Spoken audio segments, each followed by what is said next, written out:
एक छोटे से घर में नायाब अपनी माँ के साथ बैठी चाय पी रही थी। नायाब ख्वाबों में खोई हुई अम्मा, मुझे हमेशा से एयर होस्टेस बनने का शौक था। मुझे लगता है कि मैं ये कर सकती हूँ। अम्मा फिक्रमंद लहजे में, बेटी ये आसान काम नहीं है। दुनिया भर में सफर करना, तवील घंटे काम करना, हर किस्म के लोगों का सामना करना, तुम संभाल पाओगी? सलाम आपा, मुस्कुराते हुए अम्मा, अगर हमारी नायाब को यकीन है तो हमें भी इस पर भरोसा करना चाहिए।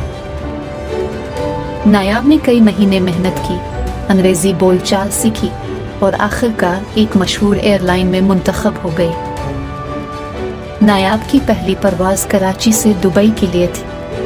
वो नीले रंग की यूनिफॉर्म में बहुत खूबसूरत लग रही थी, मगर दिल में हल्की सी घबराहट थी। कप्तान फहद हौसला देते हुए, नायाब घबराने की जरूरत नहीं, हर फ्लाइट एक नया तजर्बा होता है। बस अपने मुसाफिरों का ख्याल रखो और खुद पर यकीन रखो। जहाज ने अलिफालन भरी और नायाब ने अपनी जिम्मेदारियों को बेहतरीन तरीके से निभाया। वो मुसाफिरों को खुश इखलाकी से खुश आमदीद कहती, खाने की ट्राली संभालती और मुसाफिरों की परेशानियों को हल करती रही। मुसाफिर तारीफ करते हुए, माशाअल्लाह, आप बहुत मुहज्जिब और खुश अखलाक हैं। हर एयर होस्टेस को आप जैसा होना चाहिए। ये सुनकर नायाब के चेहरे पर मुस्कुराहट आ गई।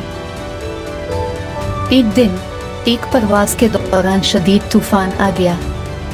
जहाज हिलने लगा और मुसाफिरों में खौफ की लहर दौड़ गई। एक बच्चा रोते हुए, अम्मा जहाज गिरने वाला है।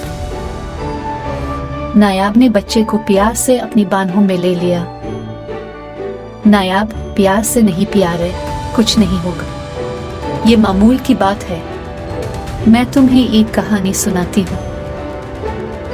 नायाब ने अपनी मुस्कुराहट से सबका खौफ दूर कर दिया। कुछ देर बाद तूफान खत्म हो गया और जहाज बहिफाजत लैंड कर गया।